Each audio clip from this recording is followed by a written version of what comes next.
खुरम साहब, आपसे भी यही सवाल है। ये जो राजा साहब ने बात की फॉर्म 45 और 47 वाली शिकायत की, ये बाकायदा वेल डॉक्यूमेंटेड एक शिकायत के तौर पर पूरे पाकिस्तान में सामने नज़र आती है।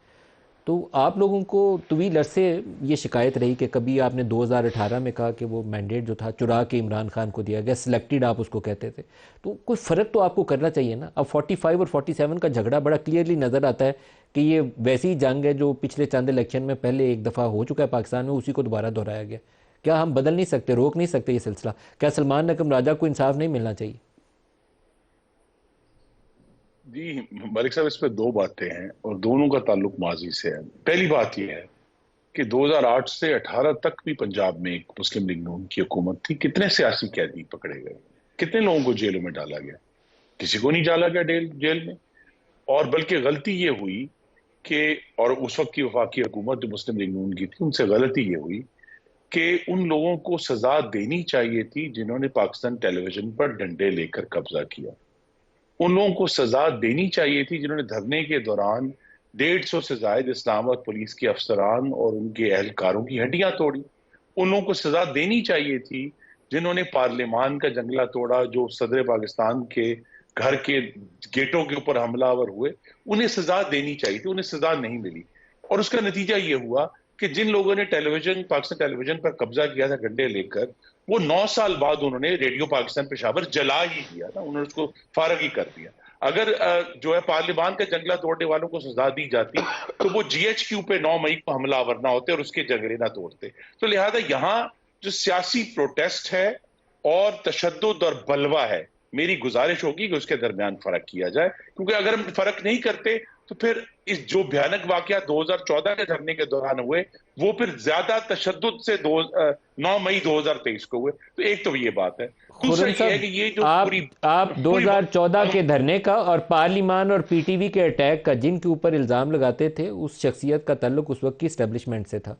तो अगर सज़ा देने की आप में हिम्मत होती तो आप सज़ा दे चुके होते, और 9 मई ना जी होता। देखिए, ये नहीं मैं बात ये सही है कह रहा आपकी, हूँ मैं इस पे कि कन्विंस वो हूँ कि जो अगर जो अगर ये अगर तीन धरने के तीन दिनों में पार्लिमान पे अटैक की सज़ा दी जाती तो 9 मई ना होता। ये बात सही है, लेकिन क्या इस्टेब्लिशमेंट ये आपको बात साथ देती कि आप पकड़ के जिनके ऊपर देखिए आपका देखिए इल्ज़ाम था, आप बाई एस्टैब्लिशमेंट। नेम, मुझे आई नो द पर्सन, आप बराह रास्त उनके ऊपर इल्ज़ाम आयद करते थे। तो शुजा नवाज ने अपनी किताब में उनका तज़किरा किया हुआ है, लेकिन आप उनको सजा देने की पोजीशन में नहीं थे।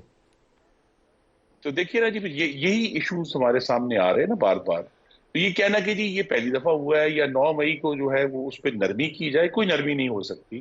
क्योंकि अगर हमने 2014 से कोई सबक सीखना है तो वो यही है कि 9 मई जो है उस पर नरमी नहीं होगी। और उसके जो मंसूबा साज हैं, उसके जो मुआवन करने वाले हैं और जो करने वाले हैं, उनको सजा मिलेगी। जिन्होंने नहीं किया उनको फौरी तौर पर रिहा होना चाहिए।